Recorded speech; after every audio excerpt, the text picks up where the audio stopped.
പ്രാദേശിക കൂട്ടായ്മകളുടെ അഭിപ്രായങ്ങൾ സ്വരൂപിച്ച് നിലമ്പൂരിന് ബൃഹത്തായ വികസന രേഖ അവതരിപ്പിക്കുമെന്ന് ആര്യടൻ ഷൗക്കത്ത് എം.എൽ.എ. ഇതിനായി വിവിധ മേഖലകളിലെ സംഘടനകളുമായി ആശയവിനിമയം നടത്തിവരികയാണ്.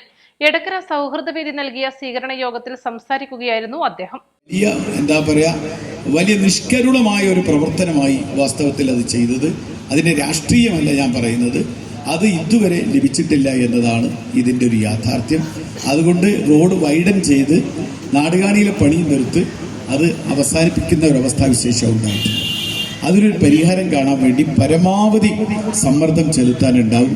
പിന്നെ എനിക്ക് ഇവിടുത്തെ വ്യാപാരി വ്യവസായികളെ സംബന്ധിച്ച് ഞാൻ ഇതുപോലെ നാടിൻ്റെ പ്രശ്നവുമായി സഹകരിക്കുന്ന ഒരു വ്യാപാരി സംഘത്തെ ഞാൻ എൻ്റെ ജീവിതത്തിൽ ഇതുവരെ കണ്ടിട്ടില്ല. അത് എവിടെയും പറയാൻ പറ്റും. ഇവിടുത്തെ എല്ലാ പ്രവർത്തനങ്ങളും അതിന് ചുക്കാൻ പിടിക്കാൻ, അത് നേതൃത്വം നൽകാൻ ഇവിടുത്തെ പോസ്റ്റ് ഓഫീസ്, ഇവിടുത്തെ ഫോറസ്റ്റ് ഓഫീസ് ആവട്ടെ, ഇവിടുത്തെ റോഡാവട്ടെ, ഇവിടുത്തെ മറ്റ് സംഗതികളാവട്ടെ, അതിനൊക്കെ ഇപ്പോൾ റഫീഖിൻ്റെ നേതൃത്വത്തിൽ വളരെ ശക്തമായ പ്രവർത്തനങ്ങൾ, ഒരു വലിയ നമുക്കൊക്കെ ഇങ്ങോട്ട് വന്ന് സംസാരിക്കാൻ തന്നെ ഒരു ഭയങ്കര ഒരു സന്തോഷമാണ് വാസ്തവത്തിൽ. വ്യാപാരികളുടെ നമ്മളോട് ഇങ്ങോട്ടുള്ള അപ്രോച്ച് കാണുമ്പോൾ.